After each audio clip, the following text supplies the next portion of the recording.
Namaste and welcome to a presentation on company directors. We will study the nature and duties, type and appointment, provisions of the Act, Board of Directors and their meeting, disclosures as required under the Act, and remuneration and appointment of Managing Director, Whole-Time Director and Manager. That will be on company directors as such. This is an overview, and over to the first part of it, nature and duties. Board of Directors is a body which is in charge of the operations and management of the company. It will have directors, including directors called by the names Managing Director and Whole-Time Director.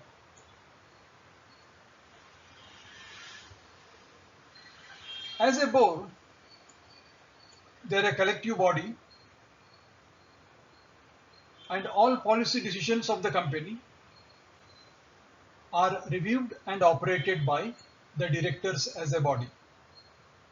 And here the Managing Director or Whole-Time Director, so to say, they will be recruited either by the articles of the company or by a separate agreement, or they may be appointed by a resolution passed by either the board or by the general meeting. Just like the Managing Director, the entire board has at its disposal substantial powers to ensure the company operates at its best level of efficiency. Considering the role of directors as agents, trustees and officers, we find they have got certain duties to be working in accordance with the articles, promote the objects of the company, and work for the best interests of employees, shareholders and the community, apply due diligence, take reasonable care and skill, and don't have conflict of interests. Company's contracts have to be done for the company. There should be no admixture of personal and company interests going together.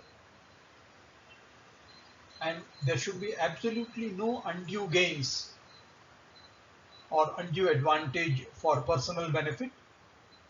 And the office that a director occupies is an office of the company. The director cannot assign his office to someone else because it is not his personal property. It is not assignable. And when he does this, he is driving the business safely, following all rules and regulations, and he is sure to reach the goals of the company as a dutiful director. And any contravention of the provisions of the section 166, which speaks about these functions, they are punishable with fine incidentally. Now we will proceed to type and appointment and study the 6 heads. Section 49 is a very interesting section for some specific reasons. It says who can be a director, that is only individuals could be directors of the company.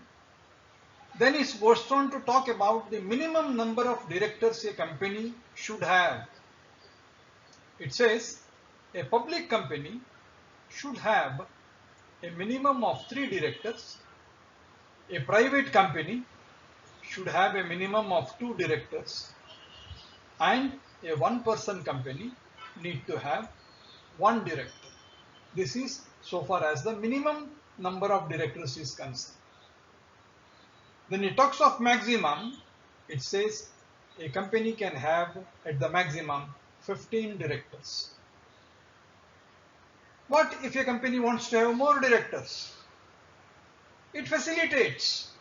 Section 149 says you can have more than 15 directors by passing a special resolution to that effect. There is a way for your will.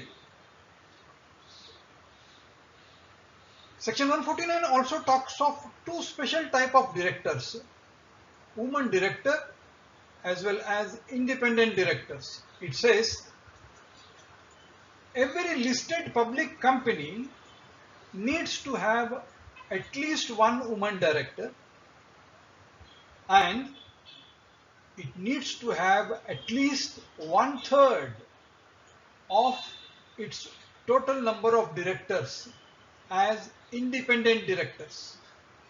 When you say 1/3, 1/3 means if there is any fraction, it shall be rounded off as 1. 1.25 becomes 2. This is regarding one woman director and 1/3 of the total as independent director if the company is a listed public company. And it also specified something about at least one director should stay in India for a period of not less than 182 days during the previous financial year. It is for the sake of ensuring certain unavoidable compliances, and availability of a director for a specific period of time makes a lot of sense for compliance and ownership. This is the importance of section 149 on directors, minimum, maximum, woman director, independent director, and if you want to have more than the maximum 15, what is the procedure to be followed? Section 152 is a very interesting section which talks mainly of four things. It talks of the first directors of the company. Second, it talks of appointment of every director. Number 3, it talks of directors liable to retire by rotation. Number 4, who will retire and when? It also talks of that. 5, it says if a director is supposed to retire by rotation in a meeting and there is something happens in the meeting and he is deemed reappointed, what is that situation? These are the 5 situations which we need to be very clear about. Let us take first things first. The first directors of the company, normally they are mentioned in the articles of association, and these first directors operate from the date of incorporation of the company till the next annual general meeting. They operate till such time without any further formalities. If the articles do not indicate the first directors, section 152 says all subscribers to the memorandum are considered as the first directors of the company. And it goes without saying that first directors operate till the conclusion of the first AGM that follows after incorporation. Second part, it talks of who appoints directors. In case of first directors, it was mentioned in the articles or they were subscribers. But every other director of the company is appointed by the company in general meeting. Means the meeting of shareholders always appoints every other director. And when it appoints a director, it is required that the director has got a director identification number DIN under 154 or 153. The appointed director has to give a declaration that he is qualified to be the director, means he doesn't attract any disqualifications mentioned in the act. Number 3, he gives a consent that he is available to serve as a director. DIN, declaration and consent, these three, they have to be filed with the registrar within 30 days of appointment, and this is applicable for every director appointed by the company at any point in time. Subsequently, the section talks about directors liable to retire by rotation. It says, take the total directors of the company. Out of the total directors, you need to remove women director, you need to remove the independent directors, you also need to remove the nominee directors. Directors, and there is one director called small shareholder director. These are the 4 types of directors which do not fall within the definition of directors to retire by rotation, because they have got a specific time period specified for their tenure. You take the total directors. Out of total directors, if you exclude these, the balance directors, out of the balance directors, section 152 says,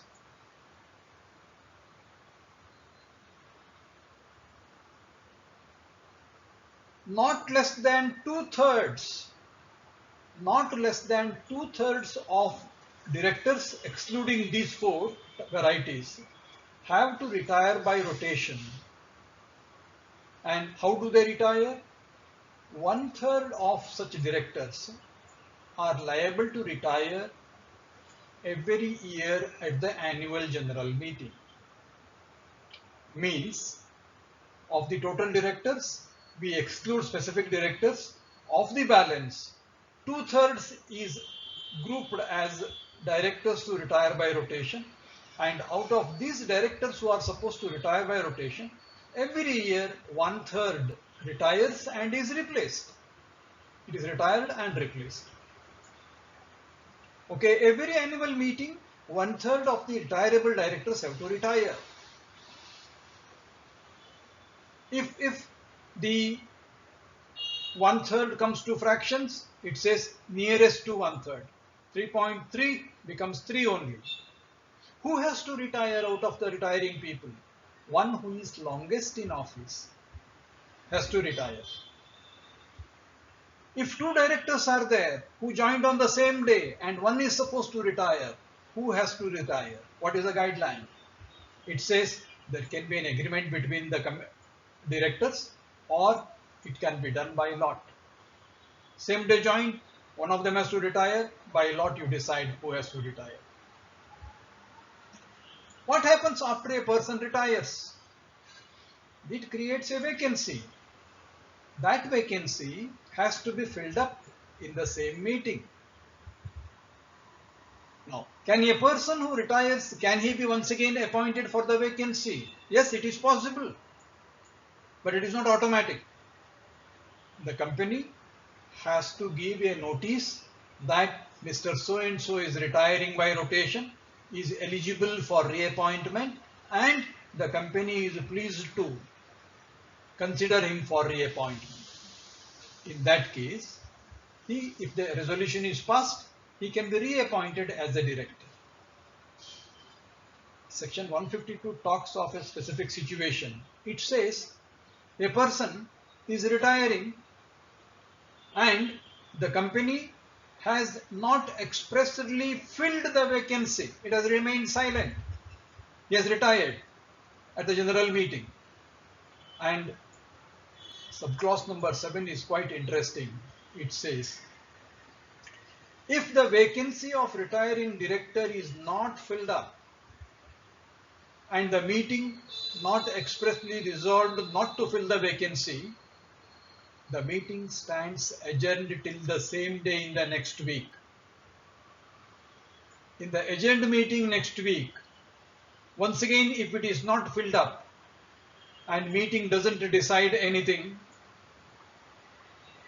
then the beneficiary will be the retiring director.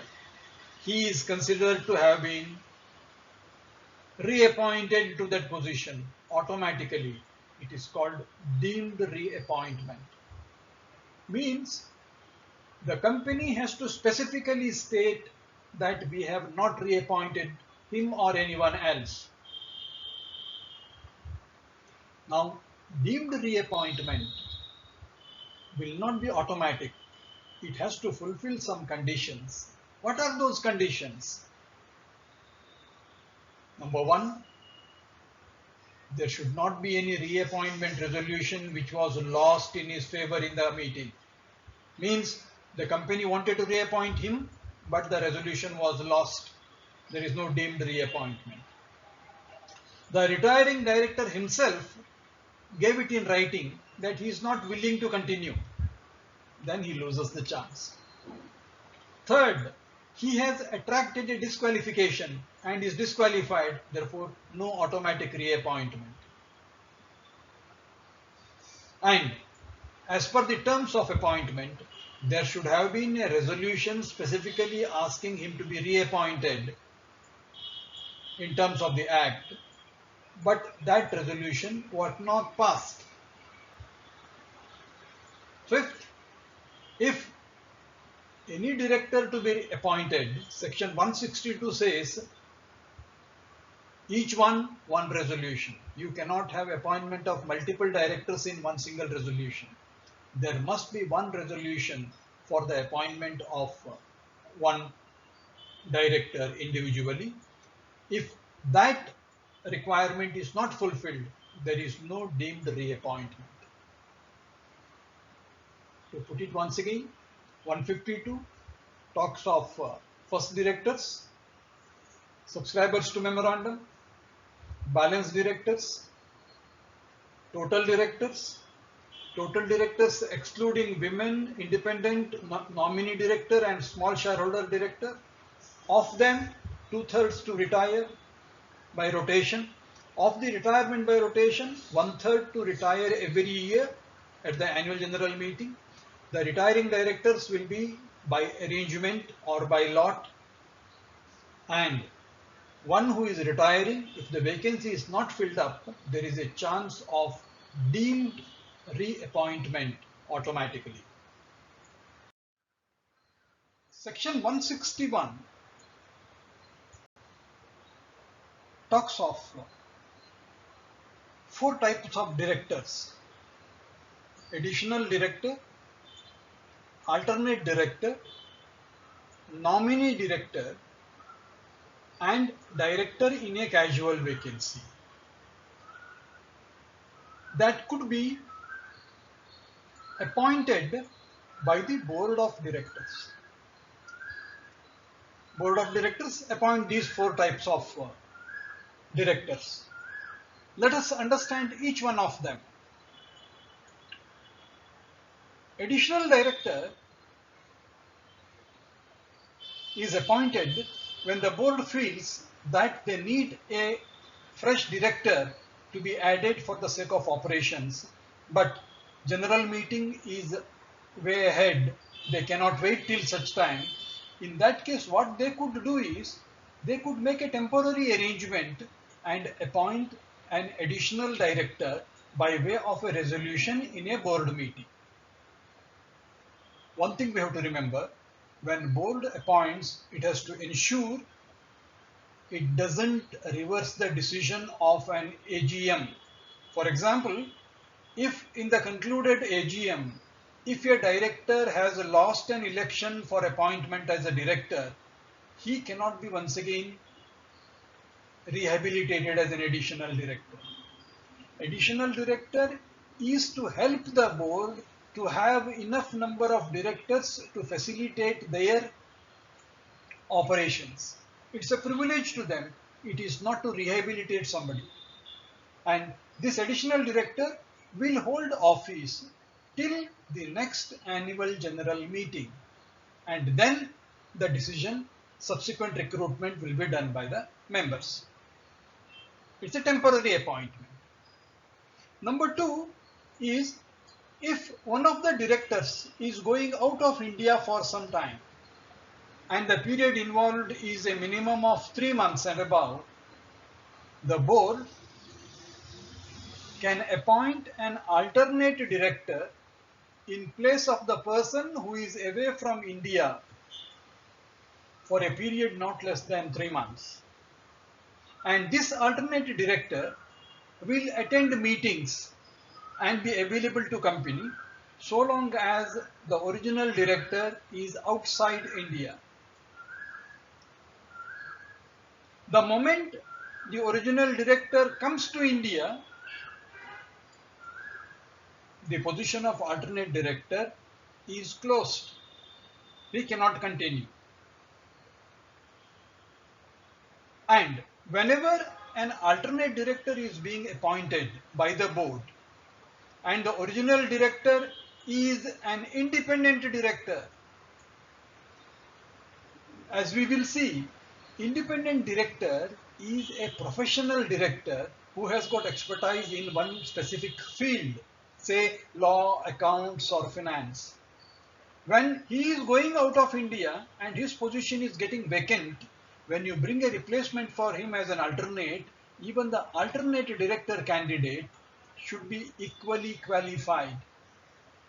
You cannot have an alternate director for a finance independent director in the form of a legal alternate. No, they should have equivalent and compatible qualifications so that the position of independent director keeps serving the company.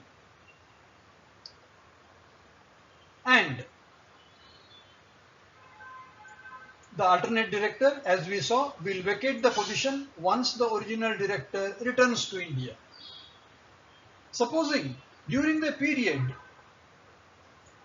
the position of the original director who is outside India is going for reappointment under retiring directors.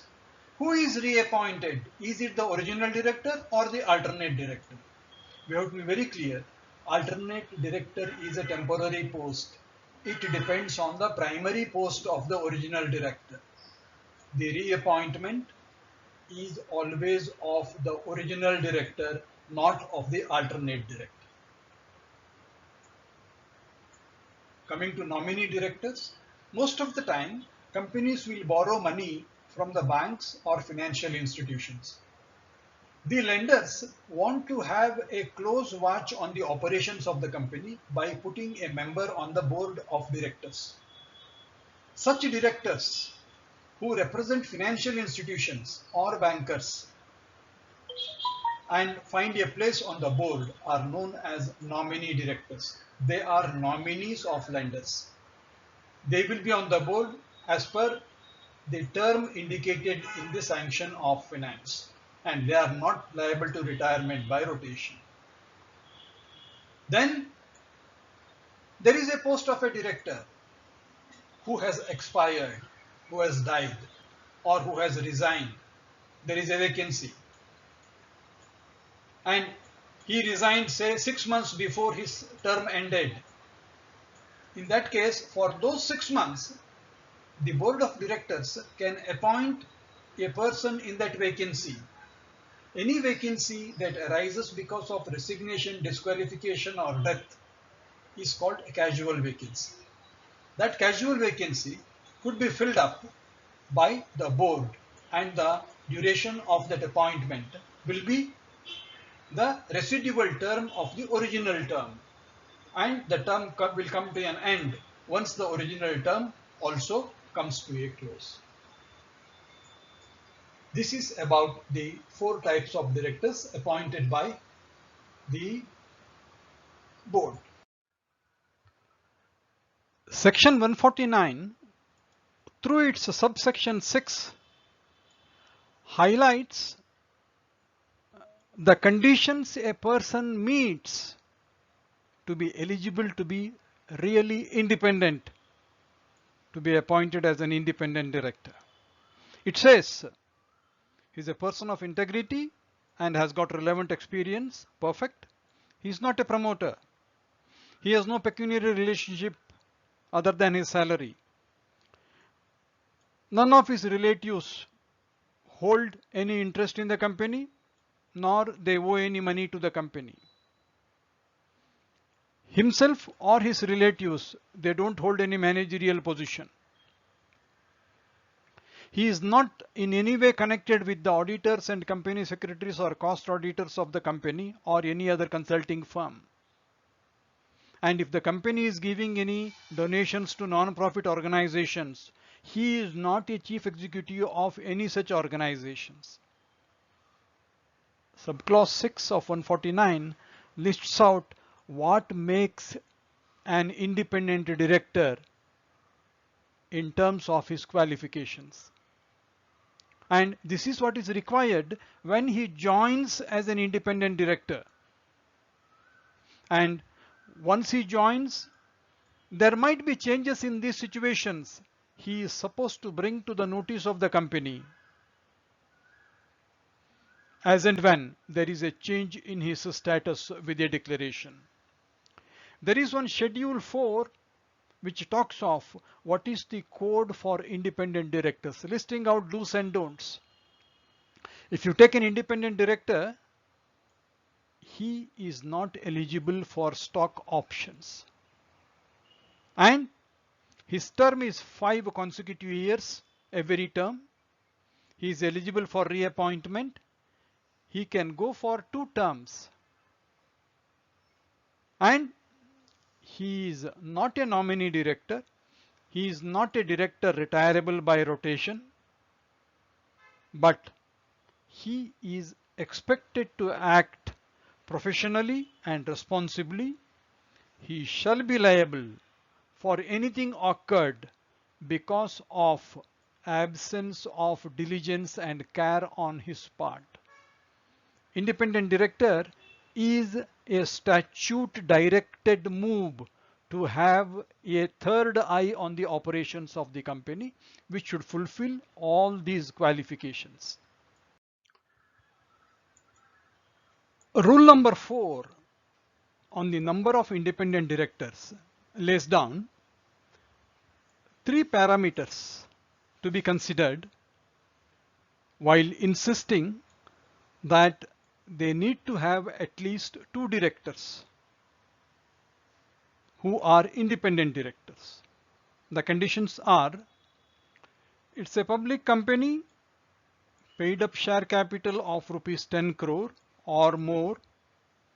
It's a public company, turnover of 100 crore or more. A public company which has got an aggregate debt, that is loans, debentures and deposits, exceeding 50 crores. Either 50 crores of debt, 100 crores of turnover, or 10 crores of paid up capital. If any of these 3 conditions are met, that public company needs to have minimum of 2 directors known as independent directors. And it is up to the company to have more number of independent directors depending upon its requirement for internal committees like audit committee and remuneration committee and the like. If there is a vacancy in the post of independent director, the board of directors can fill up the same within 3 months of the vacancy,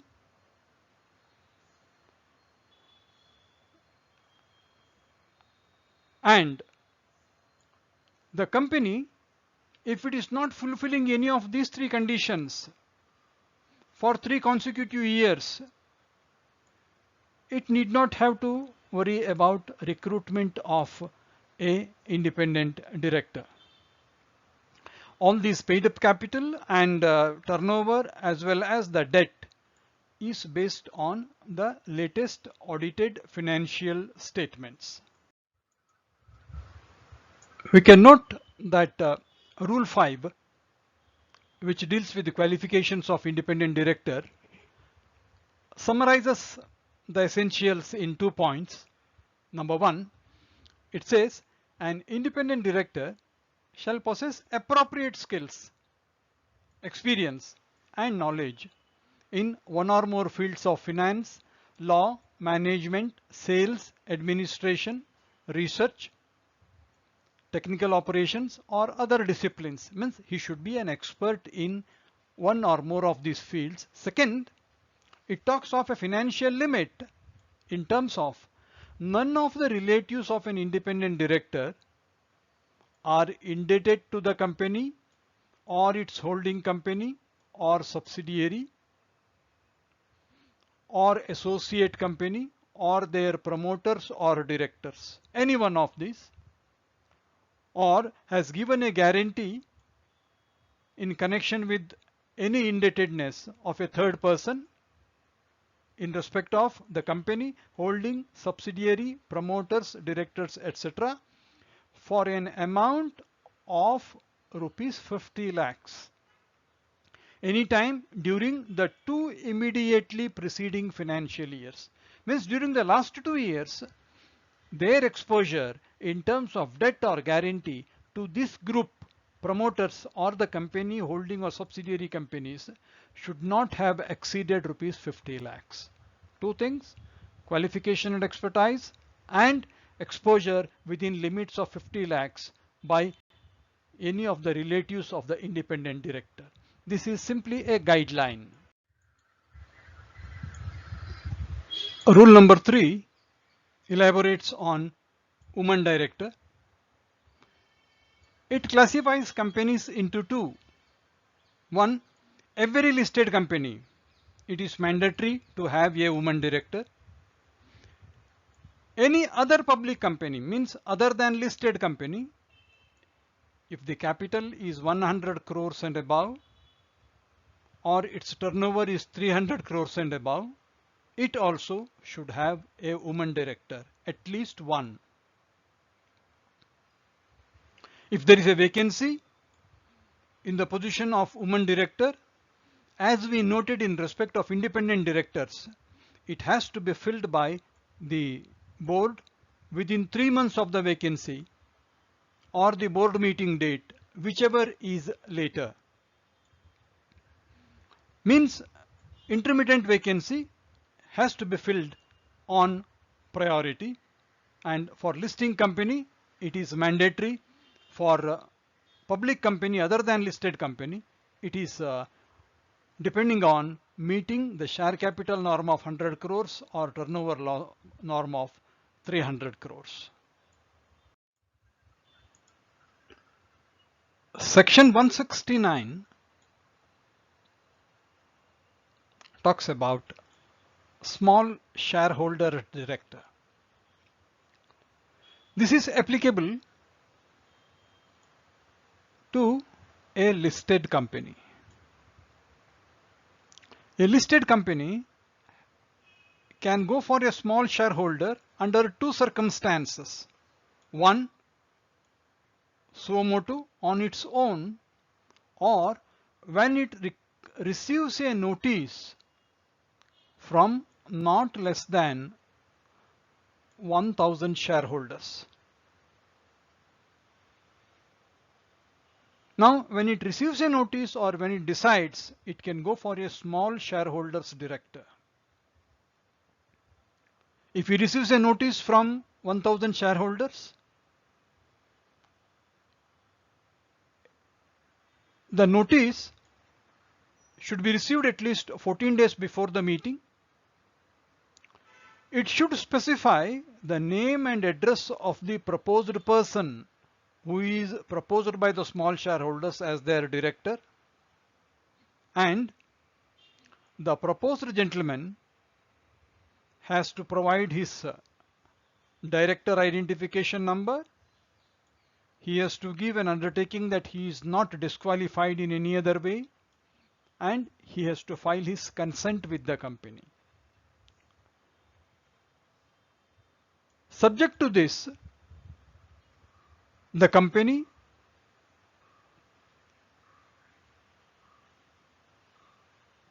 can proceed to appoint him as small shareholders director, which position is similar to an independent direction. As an independent director, he is not liable to retire by rotation, but we have to note his tenure is only 3 years and he is not eligible for reappointment.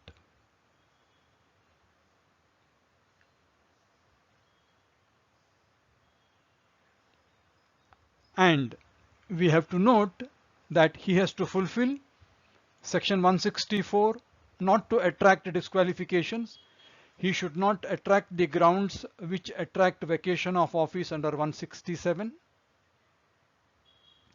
And he should fulfill the criteria of independence as listed under subsection 6 of 149.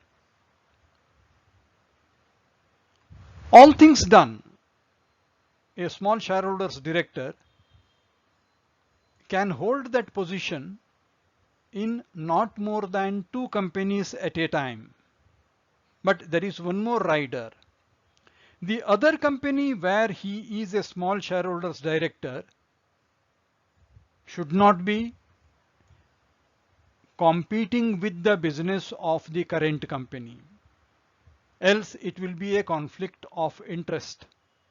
Therefore, he can be of 2 companies, but the 2 companies should not be having conflict of interest in business and they should not be belonging to the same group. And after his retirement as a small shareholders director, there is one more rider under the Act. For 3 years after he ceases to be a director, he shall not be associated with the company in any other capacity. See, this provision of having no association for 3 years after the person has completed his duration of directorship, to keep the position totally away from any misuse and keep it as a respectable independent director's post to protect small shareholders' interest. That completes part A on nature and duties and type and appointment. For part B and C, please watch the other 2 videos. Thank you so much. Thanks a lot.